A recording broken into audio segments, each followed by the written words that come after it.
kayo, basahin ko po ng verse 1. Ako po munang mauna. Genesis chapter 3, verse 1 through 7. Verse 1, ang ahas ang pinakatuso sa lahat ng hayop na nilikha ng Panginoong Yahweh. Isang araw, tinanong nito ang babae, totoo bang sinabi ng Diyos na huwag kayong kakain ng anumang bungong kahoy sa halamanan?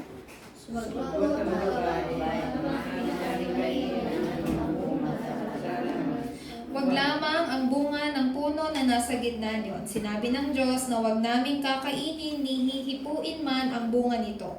Kung kami raw ay kakain nito, mamamatay kami. Ngunit sinabi niya, hindi totoo yan, hindi kayo mamamatay. Sinabi lang iyan ng Diyos sapagkat alam niya kung kakain kayo ng bunga niyon ay makakaunawa kayo. Kayo'y magiging parang Diyos at malalaman ninyo ang mabuti at masama. Ang puno kahoy ay nagtatag sa pagpapaliway sa pagpapaliway sa pagpapaliway. Isip niya sa hangin ang ating gawin, kaya pinunas niya siyang bunga at kumain.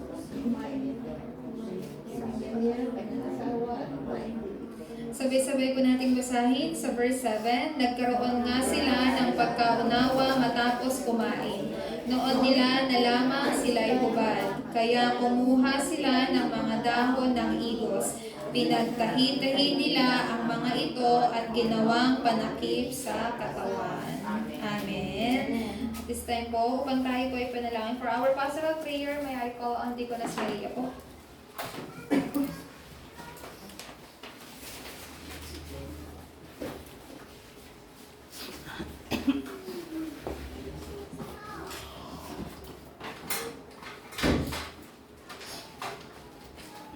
Let's bow our head. Heavenly Father, thank you, Lord, for waking up this morning and allowing us to see a brand new day and weekend. Without your mercy and your grace, sometimes it gets hard to run this race.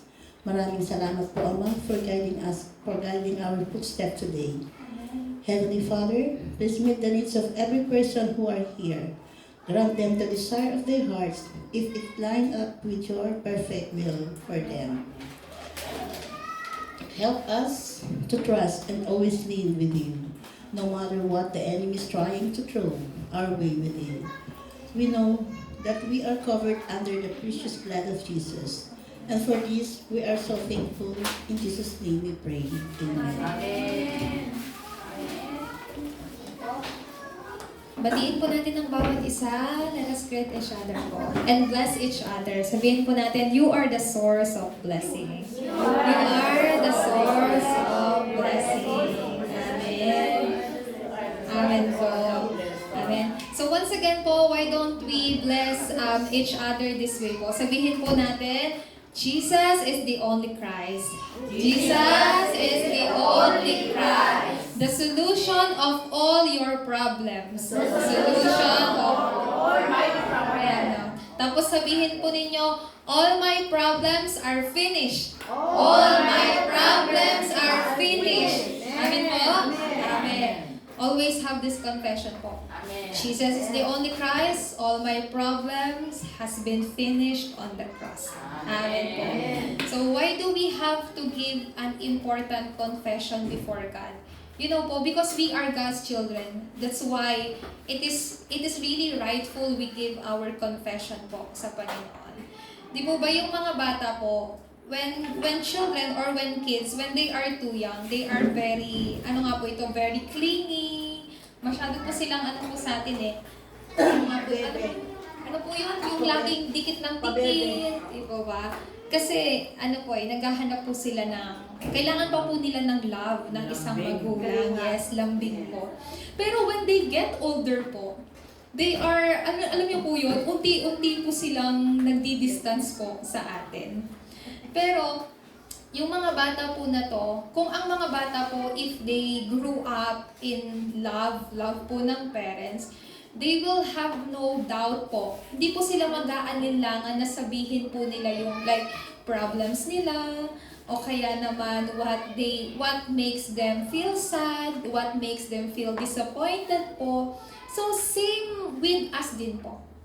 Because we are God's children, there were times na we are unhappy, we are sad, we face sufferings po. Kaya importante po yung confession po natin sa Panginoon. Father God, my Daddy, I'm sad right now.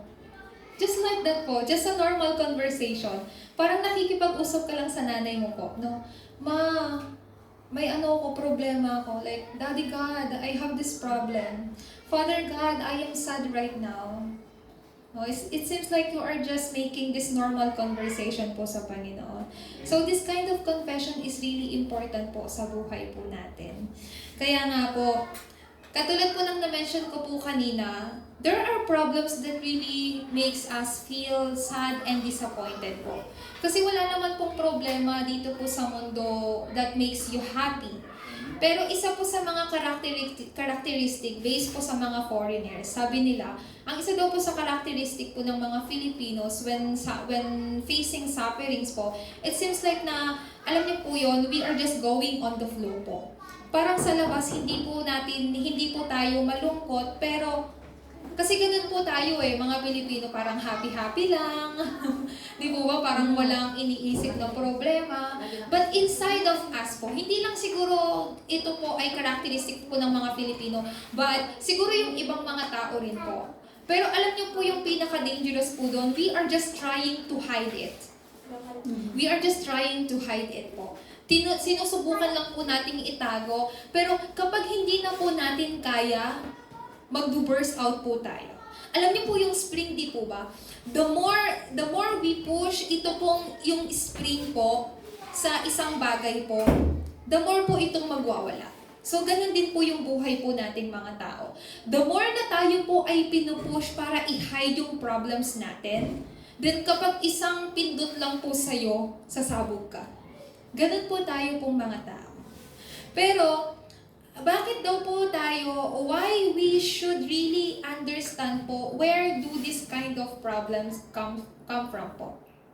So right now po, isa ngayon sa malaki pong issue ngayon ng bansa po natin is, ano nga po ito? Yung mga trans woman po. Nagiging, ano po ito? Ano nga po ito? Usap-usapin po sa social media. At hindi lang po yun. May mga sa Quezon City po, like I just found out that the mayor in the Quezon City have this kind of event for the same gender po. Same-sex gender. So, sa bansa po natin, it is not allowed yet po. Hindi pa po yun pwede. Pero doon po sa Quezon City po, they have this big event for this kind of couple po. Like woman to woman and man to man po, ganyan. So why do this kind of mga pangyayari po ay nagpapatuloy po? Bakit nagpapatuloy? Actually, hindi lang po yung ganito po yung problema Pero maging sa pagsamba po sa Diyos-Diyosan po. Siguro po ngayon, kailangan po nating malaman where do these fundamental or this kind of problems po are happening po right now. Bakit po? Hindi lang po yun, may mga tao po na nagpapakamatay po, kinikitil po yung sarili po nilang buhay po. Di po ba, lagi po nating sinasabi po na hindi lang po sa bansang Korea po, pero maging dito po sa bansa po natin ay marami pong mga bata yung nakakaranas po ng depression, stressful po, ng mga anxiety. And somehow po sa buhay po natin, may mga ganito rin po tayong mga sitwasyon na dumarating po sa atin. Pero, where we can see this true problem and true answer, tanging yung Bible lang po yung nag-reveal po. We cannot find the real problem and the real answer sa ibang bagay po. But only Bible reveals why do this kind of problems are happening right now and where we can find this real answer and solution po. Po sa buhay po natin, yung title po kasi ng message natin is Life Fundamental Problem. Pero kapag chinek po natin, meron po tayong kanya-kanyang mga problema po sa buhay. Di po ba? Nariyan po problema sa pamilya, problema sa anak, problema sa asawa, problema sa trabaho. Sa madaling salita, pinansyal na problema. Hindi lang po pinansyal, pero maraming tao pong nakakaranas po ng mga pisikal na karamdaman po. And for some reason po, we are asking why this kind of problems are still happening. And bakit nagpapatuloy siya at bakit mas lumalala pa the more we try to solve it? The more we try to solve it, why it seems like the more it mas nagiging worse po? Bakit po kaya? So, though tayo ay merong life's problem po, pero natanong nyo na po ba? Have you ever tried to question yourself, where do this life problem came from? It is really important po. It is really important to have that kind of question. Where do this problem came from? And why this kind of problem are still happening and continuously happening po? You know po, we are children of God. Because we are God's children po, of course, Jesus Christ died on the cross and finished everything. But somehow po, you are facing problems. Somehow po, you are considering this problem as a problem. Like for example, sa loob ng tahanan po ninyo, when this kind of things happen, you consider that as a problem. But have you ever asked yourself po, is this a real problem? Tunay ba talaga tong problema? Let me write it once again po. All mankind's problem came from fundamental problem. Saan po nagsimula pangunahing problema po ng tao? Parang ito po ang pinakapanganay sa lahat ng problema. What are the 3 problems of mankind po? Just remember these 3 S po. Unang S, man was deceived by Satan po. We are born with this po. Hindi po natin nakikita si Satanas. Never po natin makikita si Satan because Satan is evil spiritual being po. Pero ito pong si Satanas, he always bring us to sin po, to have sin. Yan po yung pangalawang S. But this kind of sin, this is original sin of mankind po. What's the result po? Separation from God. Pero ano po yung naging dahilan? What's the cause? Original sin. According sa Bible, what is original sin po? Hindi paniniwala at hindi pagsunod po ng tao. That is original sin po. Kaya nga po, sa atin pong, ano nga po ito? There are 3 major incidents in the Bible po that you have to know. So, di po ba sinasabi ko, where do this life's problem came from? It's fundamental problem. It came from fundamental problem po. This problem po, no one can solve this. Who can overcome Satan's power? Can you overcome Satan's power po? Can those people, will our president can overcome Satan's power? Yung mga strong man, strong woman po, those who are knowledgeable, mga matatalinong mga tao, can they really overcome Satan po? How about those rich people? How about those successful individual? Can they overcome Satan through money? Through power po? Being rich? No one can overcome Satan po. Kung sa pamagitan po ng kalakasan namin ni Deaconess Beth, hindi rin po natin ma-overcome po si Satan.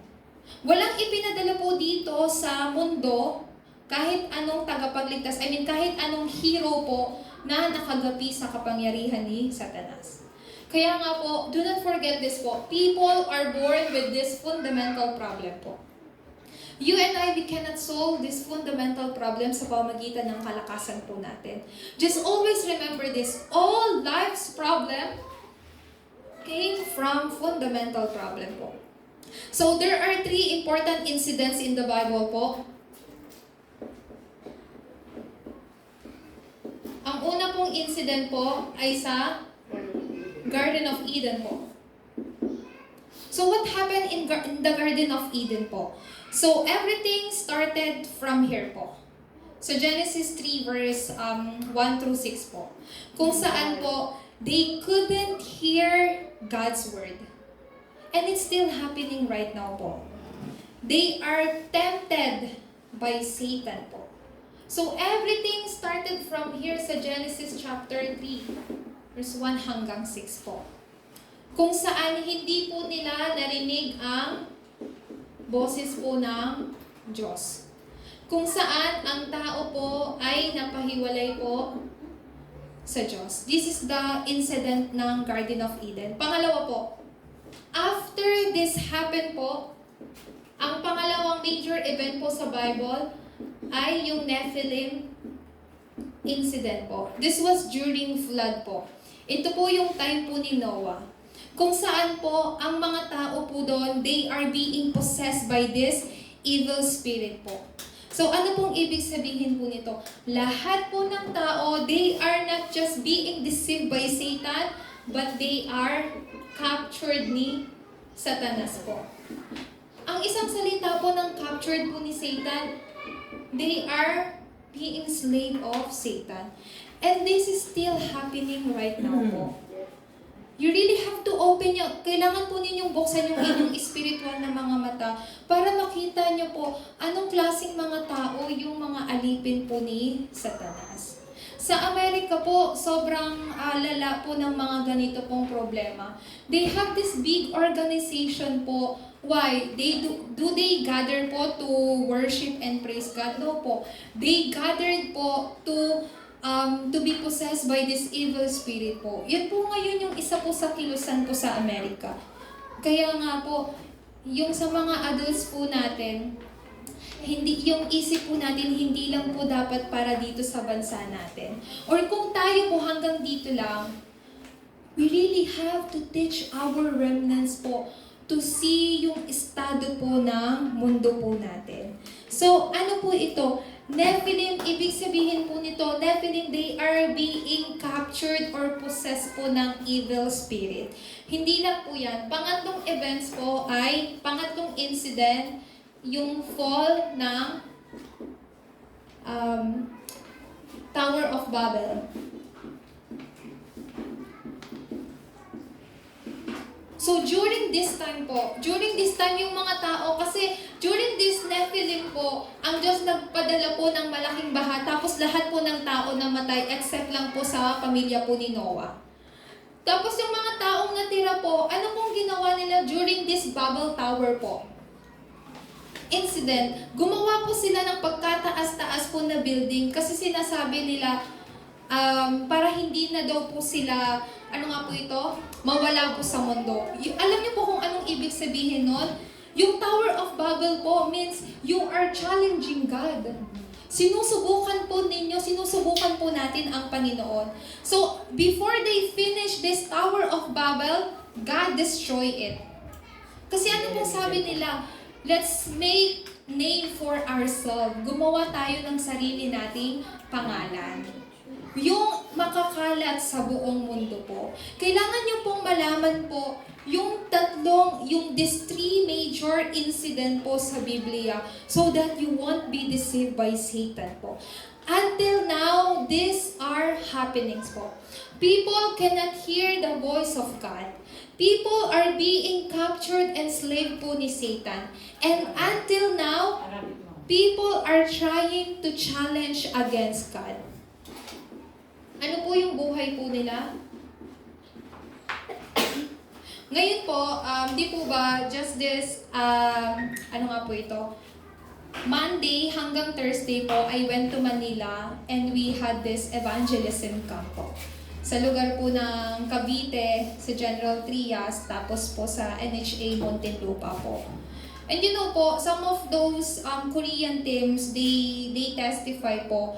Right now po sa Korea, hindi po katulad dito po sa Pilipinas na yung mga Filipino po, we are really simply and easy receiving this gospel po. Pero right now po sa Korea, that's not the case po. People are really turning away their, ano nga po ito, pagkatao po na to receive this gospel po. They do not want to receive this gospel anymore po. So is it because po that Filipinos are easy individuals? That's why? Hindi po. Until now po, God is giving our country opportunity. Amen po ba? God is giving our country chance to receive this gospel po. So, am I saying this because God did not give, wala na pong chance sa Korea? No po. Tayo pong mga Filipino po, kayo pong mga adults po, because you already received this gospel, do not waste your time po. Do not waste your time on this earth po. Starting from now on, you have to relay this gospel to your next generation po. Amen po ba? Amen. Our life on this earth is kunti na lang po. Just a few years. So do not waste your time po on this earth. You have to relay this accurate gospel po to your next generation. Amen po ba? Because if not, our country, Philippines, also will close their doors po to receive this gospel. Kaya po, hanggat binibigyan po tayo ng opportunity ng Panginoon to receive this gospel, we have to testify this gospel of Jesus Christ po. Amen po ba? Amen. Do not just pray, just pray for your children po. Do not just pray for them po. Raise them as a remnant po who know exactly what gospel is. Amen po ba? You have to raise the remnants po who know exactly the message that Jesus is the only Christ. You know po, I really want to give this testify po. Whenever I go to the field po and try to share this gospel, some people po are trying to say na, I already know that, Jesus Christ, ganyan. Kasi, you know po, we are born in the country where we hear a lot this Jesus Christ po. Pero, the Jesus Christ that you possess and the Jesus Christ they possess po is totally different po. Amen po ba? You really have to know this po. The Jesus Christ, the answer that you have, and the Jesus Christ that they know po is totally different po. Kasi si Jesus lamang po ang Kristo. Kaya dinadalangin ko po na hanggang ngayon po, until now, this kind of things are happening po. Pero, ano po yung ipinagkaloob sa inyo ng Panginoon? God gave you this one unique solution po. I told you earlier, no one can solve this fundamental problem. That's why God Himself gave us His own method po. God promised us, I will send you the Savior. You cannot do this on your own. Your own method cannot do this. Kaya, the Savior came here. He did the work of the King. What kind of King? True King. What He did po, in 1 John chapter 3 verse 8, He destroyed all the authority of Satan po. Dinurog niya daw po yung ulo po ng ahas. Ito pong si Jesus po. Ano ba po? He came as a priest, but a true priest. He did not just forgive your sin, but He freed you. Freed you from original sin po. Not just a prophet, but He became a true prophet po. Hindi niya lang po binuksan yung daan, but He Himself became the way po. Kaya sabi po ni Jesus, I am the way, the truth, and the life. No one comes to the Father except through me po. Jesus Himself said that po. No religions, no efforts, no good deeds can bring you to heaven po. Can give you salvation. Only by believing in the name of Jesus Christ po. I really pray po that may all your life's problem be done and be finished in the name of Jesus Christ po. Amen po ba? Amen. Always confess the name of Jesus Christ. I really pray that may all your life's problem po be finished when you confess that Jesus is the only Christ. Kaya po, medyo natakalan lang po sa intro. Pero, now, how can we resolve this? Can we really resolve this po? Before we resolve this po, you and I, sabi ko po kanina, we cannot resolve this po. That's why Jesus Himself, Jesus came here as the Christ and did the work of these 3 titles. What are these po? These are 3 titles of Jesus. Kasi pag sinabi pong Kristo, the Anointed One, Christ did the work of King, Priest, and Prophet. That's why Jesus is the Christ po. Kaya nga po, you have to understand po how this fundamental problem began. So, the beginning po, ano po ba yung simula? Saan po ba nagsimula yung pangunahing problema po na to? We will look at some mga Bible verses po. Medyo maraming verses po akong ilalagay para din po malaman po ninyo. Sabi po sa Ezekiah chapter 28 verse 10 hanggang 14 po. Ito pong si Satanas po, bago po siya ipadala po dito sa mundo po, siya po muna, ang original po na kanyang katayuan po ay isang anghel. Do you believe in that po? Isa pong anghel po ito pong si Satanas. Hindi lang po siya basta-basta pong anghel po, but he was a perfect angel po. Without blemish. Pag sinabi pong without blemish, wala ka pong makikita sa kanyang mali. Perfectong anghel po siya na nilikha po ng Diyos. Hindi po ba? Hindi lang po siya without blemish, but ito pong si Satanas po, he was full of wisdom and glory po. Pero, ito pong anghel po na to na who was perfectly made as an angel, nag-start po yung fall. Ibig sabihin po nito, naging corrupt siya. Alam niyo po yung mga corrupted po, di po ba? Familiar po tayo sa salitang corrupt kasi ganyan po yung gobyerno po natin ngayon eh. But anyways po, hindi lang po yan. Sabi po sa Isaiah chapter 14, verse hanggang 10, 14 po, ito pong si Satanas po, bago po siya, before he became corrupted po, he served as an angel of praise po. He was a leader. Di po ba katulad po ni Pastora Sheila, lagi po ako nag-lead ng praise. Si Satanas, ito pong si Satanas, bago po siya before he became corrupted po, he became the praise, he was a praise leader po. Lagi po siyang nangunguna sa harapan na magpuri po sa Panginoon. So, ano po ang kailangan niyo pong makita po dito? Right now po, I will just give you, konting background lang po. Kasi tayo pong mga adults, medyo hindi na po tayo nakakasabay po sa mga, alam niyo po, mga kultura, sa mga kabataan po, kung ano po yung gusto po nila, ganyan. Pero just like what I said earlier po, ito pong si Satanas po, before he became corrupted po, he was the leader of praise po. And right now, our world is really dominated by music po. You know po. So, halimbawa yung mga batang to, if they sing a song po, some of us po doesn't know it already. Pero, why this world is dominated by music po? Kasi that's one of Satan's strategy po to deceive mankind. To bring them in this corrupted state po. Kaya nga po, yung mga remnants po natin, when they are listening to worldly song po, kailangan yung maging careful. What kind of music you are listening? Diba? What kind of music are you listening? One remnant told me that before she listened to music, she's okay. Her state is okay. Totally normal.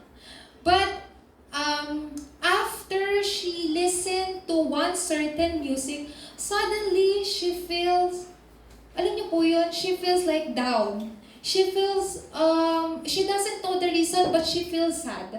Right? Then po, hindi niya po alam yung reason. Before he listened to the music, her state was really normal po. Pero after she listened to one certain music, she told me, Pastora, I just became like, suddenly I became sad. Suddenly I became disappointed. So just remember po, ito pong si Satanas po, he is using not just a music po, but all the culture and tradition po ng mga tao to dominate us. So hindi lang po yun. Pangatlo po, he was the angel of praise po. Lagay ko po dito. Before he became corrupted po, he was the praise leader po. Pangatlo po, sabi po sa Genesis chapter 3, verse 1 hanggang 6, ito pong si Satanas, then he appeared to human and deceived Eve po. Sino po yung unang dinaya po ni Satanas po? Si Eva. So he appeared to man and he deceived them po. Ganun po tayo po dayain po ni Satanas. Pang-apat po, sino po itong si Satanas po? Sabi po sa Efeso chapter 2, verse 1 hanggang 2, this Satan, he holds the power of the air po. Pag sinabi pong the air, this earth po, this kingdom po, yung mundo po natin, he holds the power and the authority of the air. And he exerts influence po. Panglima, sabi po sa 2 Corinthians 11, verse 14 po, he masquerade as an angel of light. Pag sinabi pong masquerade po, nagkukunwari po, he pretends. Nagpe-pretend po siya bilang isang angel of light. Kaya kailangan nyo pong malaman who is Satan. Bakit ko po sinasabi ito sa inyo ngayon? Para makilala nyo po talaga si Satanas. Wag nyo lang pong kilalanin po si Satanas na, si Satanas masama. No po. You really have to know who is Satan and what is his work po. Sabi po sa unang Peter chapter 5, verse 8 po, he prowls around like a roaring lion and seeking someone for him to devour. Ibig sabihin po no, naghahanap po siya ng mga taong kanyang malilin lang. Kakainin. Kasi para daw po siyang umuungol po na leon eh. Kaya nga po, kapag wala po tayong assurance po, si Satanas po lagi rin po tayong dadayain. He prowls around like a roaring lion po.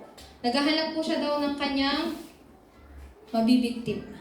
Kaya nga po, ano po yung dapat po natin pong malaman? So, hindi lang po anim yung nakalagay dyan. Pero I believe po na nilagyan ko po ng mga iba pong mga details po yung atin pong mga Bible verses para hindi po tayo masyadong magtagal. So, pangalawa po, how Satan makes us fail po. What are his method? You know po, since you already know where do this fundamental problem began and what kind of, ano pong klase pong nilalang yung nagdadala po sa tao sa pangunahing problema, then you really have to know what are the methods or work po ni Satan to make us fail po. Because we are children of God. A children of God po must know what is your enemy's work po. Your true enemy's work. You really have to know, do not just try to, okay, Satan. No po. You really have to know what are the works of Satan and how he makes us fail po. Kaya po, una po sa lahat, this one is a bit, ano nga po ito, masyado pong sensitive, pero, you know po, Satan makes us fail through our close relationship po. Like yung mga tao malalapit po sa atin. Di po ba? Have you ever experienced that po? May mga bagay po na for example, in your family, isa ka lang believer. You are just one child of God and a believer of Jesus. And somehow po, your family members po are keeping problems po for you to keep sa loob po ng worship. You have to catch this quickly po. Kailangan niyo pong malaman po ito agad ng mabuti. If you are just one believer po inside of your family, do not ever be deceived by Satan's strategy po through people around you po na malalapit po sa inyo. Kasi madalas po dinadaya po tayo ni Satanas sa mga taong malalapit po sa atin. po ba? And that's what we are teaching sometimes to our remnants. Our remnants, they are very important po. But they are still in the age po that they want to make a lot of friends. But somehow po, kung hindi po sila matututo po na pumili ng maayos na kaibigan po, yung mga remnants po natin, they will fail eventually po. Sometimes, this is what I heard from my mother po, or some of the adults. Ano nga po ito? Tell me who your friend is and I will tell you who you are. Have you ever heard that po? Who you are. Yes po. So, sabihin mo sa akin kung anong klaseng kaibigan yung mga kasama mo at sasabihin ko kung anong klaseng tao ka. You know po, kasi minsan po ang sinasamahan po nating mga tao po ay nagre-reflect po sa isang personality at characteristic po natin. Kaya nga po, huwag magpapadaya po kay Satanas. He will try to use our close relationship po para dayain po tayo. Po ba? Pangalawa po,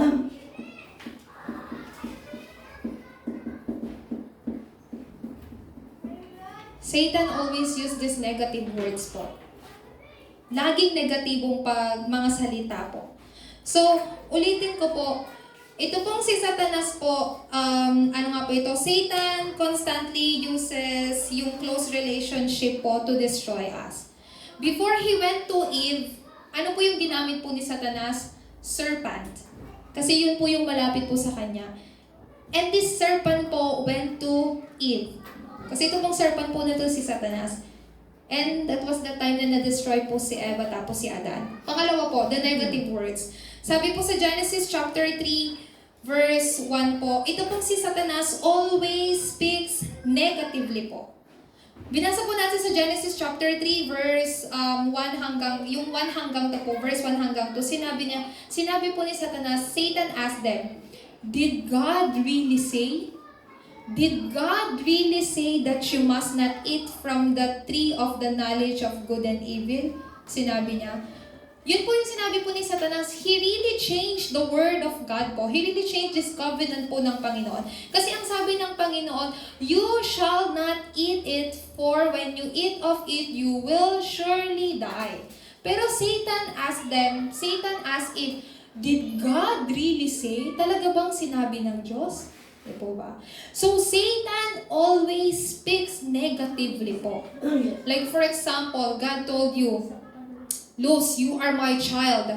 Then Satan will come to you, Did God really say you are His child? Yun po yung sasabihin po sa inyo po ni Satanas. Sinabi niya kay Deaconess Maria, I will use your family to share yung blessing sa ibang tao, to proclaim that Jesus is the Christ. Then Satan one day will come to you. Deaconess Maria, did God really say that He will bless your family?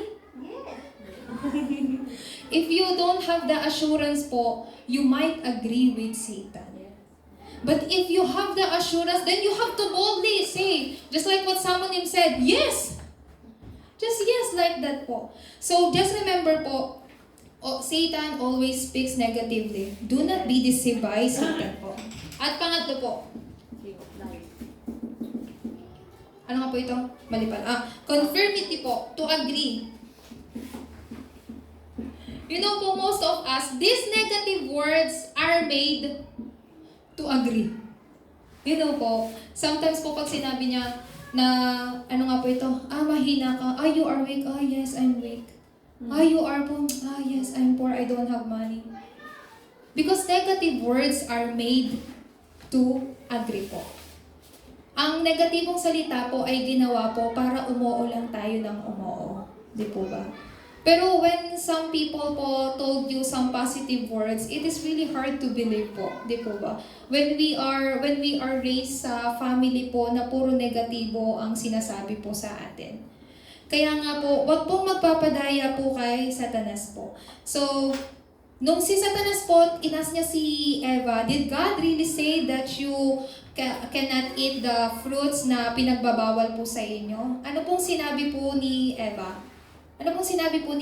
Sabi niya na, hindi kami mamamatay. Sabi ng Diyos na kami ay, kami ay mamamatay. Kumbaga wala pong kasiguraduhan. Because God said, you will certainly die. Pero si Eva, sinabi niya, mamamatay daw kami. Pero God said, you will certainly die. Sigurado. Pero sabi ni Eva, maybe. Maybe. Diba? She completely doesn't know it po. Pang-apat po, this lies. Sino po si Satanas? Sabi po sa John chapter 8 verse 44, he is the father of lies po. He always tell lies. At hindi lang po yon. Kailangan po nating maging maingat po. Pride po, boastful, God, napaka-ayaw po ng Diyos sa, ano nga po ito, hindi po ito pagmamalaki. Pag sinabi po kasing proud, there is something na you are proud of. Pero kapag ikaw ay nagyayabang, wala kang bagay po na ipinagyayabang, gusto mo lang magyabang po. And God really hate boastful person po. Ito pong si Satanas, bakit po siya itinapon po dito ng Diyos? Kasi he became boastful po. Nagyabang po itong si Satanas. Kaya nga po, madalas po sa atin po, ito pong bagay po na to. You know po, for almost 16 years that I am with our pastor po, there is always one word that he told me po. Always telling me, don't yabang. Don't yabang. At first po, when I was maybe young, at first, I really couldn't understand why pastor always tell me don't yabang. To the point that I asked myself, is there wrong, is there something wrong with me? Kasi pastor always tells me I'm yabang po eh. Parang hindi naman mayabang, pero don't yabang always reminds me. Pero when I came to know this po, sino po si Satanas? Si Satanas po, he was originally an angel but he became boastful po. Gusto niya po maging, maging katulad po ng Diyos. Sinabi po ni Satanas po kay Eva, you will not die but you will become like God. Sinabi, can we really become like God po? Hindi po. We are children of God. We can never become like God po. Pero Satan said, you will not die, but you will become like God po. That's boastful po. Pagyayabang po. Hindi lang po yun. Pang-anim po, that time po, Eve and Adam changed their minds po. Their thoughts. And their eyes completely changed po. In Genesis chapter 3 verse 6 po, when Eve saw the fruit, it became uy, ang sarap. Became desirable to her eyes. Parang nag-shiny-shiny yung bunga na pinagbabawal po ng Diyos. Why? Because their thoughts, their eyes has been completely changed po. Their spiritual eyes has been darkened po, but their physical eyes become more brighter po. It should be, opposite. The more po na nagiging physical, darken po yung ating pong physical eyes, the more na dapat mas nagiging brighten yung spiritual eyes po natin. Kaya po sa ating pong conclusion, that's why God completely gave us this method. God's method po. These are Satan's method po. Huwag po kayong magpapadaya po sa paraan po ni Satanas at gawain po ni Satanas. The life's fundamental problem po ay binigyan po tayo ng solution ng Diyos po dito. Sabi po, just like all you know, Genesis chapter 3 verse 15. In Genesis chapter 3 verse 1 to 7 po, verse 1 to 6, when they fall into original sin, God gave them immediate solution. What is this? Genesis 3 verse 15 po. Offspring of woman. Sabi po sa Genesis chapter 6 verse 14, sino po ito? Ang arko. Arko po ni Noah. When you are inside of the ark, you will be saved po. Ano po ito? The ark of Noah. Ibig sabihin po nito, when you are in Christ, in the ark po, in Christ, ikaw ay maniligtas. Sabi po sa Exodus chapter 3 verse 18, they offered this blood sacrifice po. Bakit po? Kasi ito po ay sumisimbolo na si Kristo ay mamamatay sa krus at papalayain niya kayo from this life's fundamental problem po. Pang-apat, siya po ang Emmanuel. Siya po ay ipapadala po dito sa pamamagitan ng birheng babae. Sa pamamagitan ng pananahan daw po ng banal na Espiritu. At itong si Jesus, this Jesus, He is the Christ. He is the Son of the living God po. At hindi lang po iyon. Pinaka-importante po sa lahat, what's the reason why the Son of God came to this earth? To destroy devil's work. Ano daw pong ginawa niya? To destroy the devil's work. These are the method of God na ibinigay po niya sa atin. So, starting from now on po, you really have to enjoy yung paraan po na ibinigay po sa inyo ng Panginoon. We have life's problem po, but life's problem came from fundamental problem po. Do not ever be deceived by Satan. You already know who was Satan po. Who is Satan? Before he became corrupted po. So, before Satan being corrupted, ito po yung kanya pong katauhan. And because he became corrupted po, he is trying to, make these things po para dayain po ang tao. Pati po yung kanya pong method. But God gave us His unique method po. Sino po? Who is the unique method of God? Christ. Only Christ. Kailangan niyo po ito pong panghawakan. Kaya po, dinadalangin ko po na maging tunay na solusyon po, kasagutan po natin itong si Kristo po sa buhay po natin. When problems are in front of you po, do not consider those problems or problems. Lagi po natin sinasabi, you already have received these 3 answers. Problems is within this, answer and blessing po. Kapag mayroon pong conflicts, that's time of renewal po. When there is crisis, God always use that crisis as opportunity po. Oportunidad. Kaya you just have to open your eyes, spiritual eyes a little bit po, and make your spiritual eyes more brighten po. Amen po ba? Amen. Kaya napaka-importante po ninyo. No, yung mensahe po natin ay medyo mahaba po, pero konti lang naman. So ngayon po tayo po ay manalangin. Let us pray po. Dakilang Diyos na makapangyarihan sa lahat, we praise you and we glorify your name, Lord God. Lord, we pray po that this life's fundamental problem po, we believe po that this life's fundamental problem has been finished po through Jesus Christ, through Jesus who became as our Christ po and who died on the cross and finished everything, Panginoon.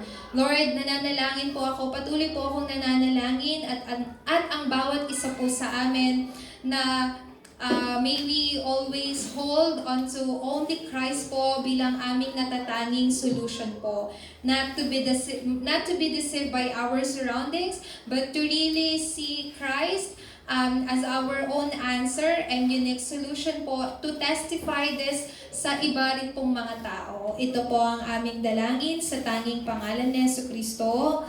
Amen. Amen.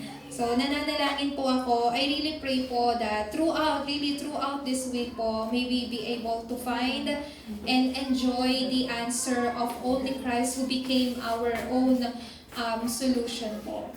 So, it seems like we are weak po, but God has given you the authority to relay this accurate gospel po to our next generation. So I pray po that the same answer, the answer of life's fundamental problem, ay mairelay po natin, hindi lang po sa sarili natin, but sa atin pong family. And for that po, let us confess this praise po that Jesus is the Christ.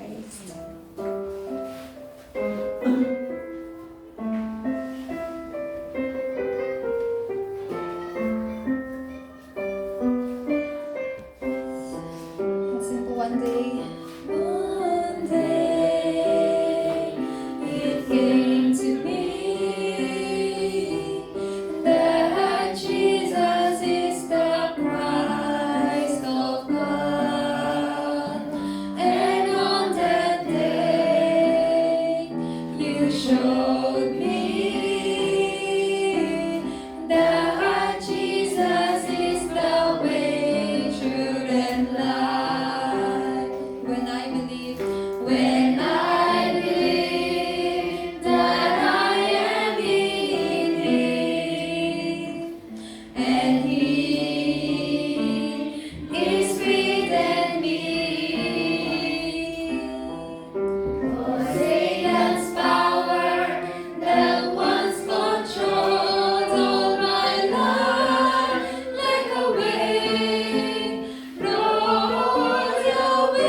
dinadalangin ko po na may the unique answer and solution of this life's fundamental